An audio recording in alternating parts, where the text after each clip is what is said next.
How to Create a Glitch Monologues Season 41 Chapter 4. This is Season 41 of How to Create a Glitch in the Matrix Monologues Episode 4. In this episode, we will be talking about how to conserve your direct ground.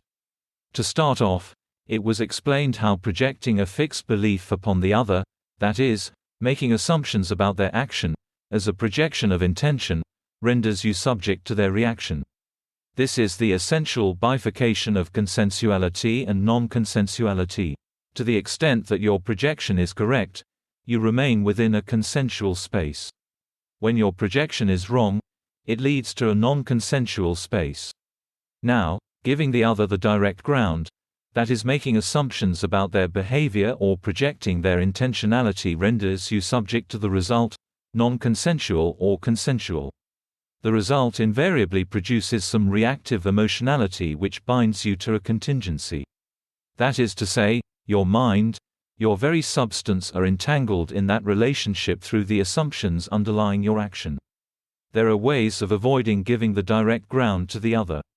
They include not acting on a perception of the other, acting without contingency, that is without contingent objective, acting with intentional attention. These methods all center on keeping the supposition within your action, preserving the faith in your own intentionality.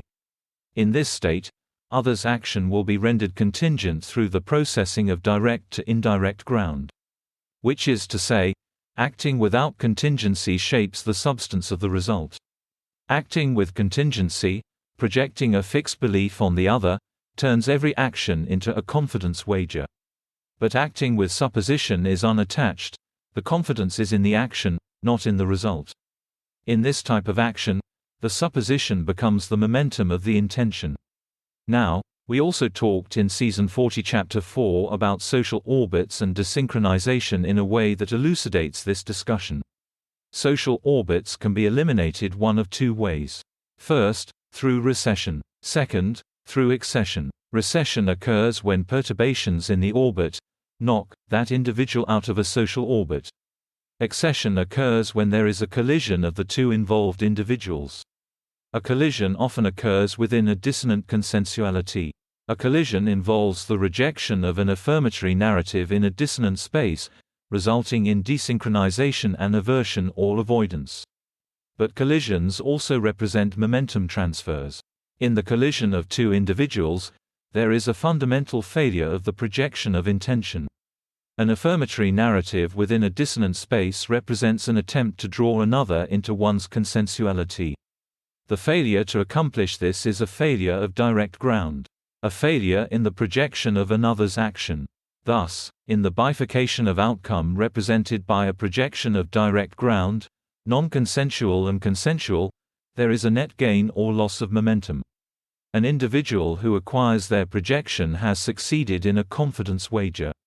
An individual whose projection is defeated loses the confidence in their own projections.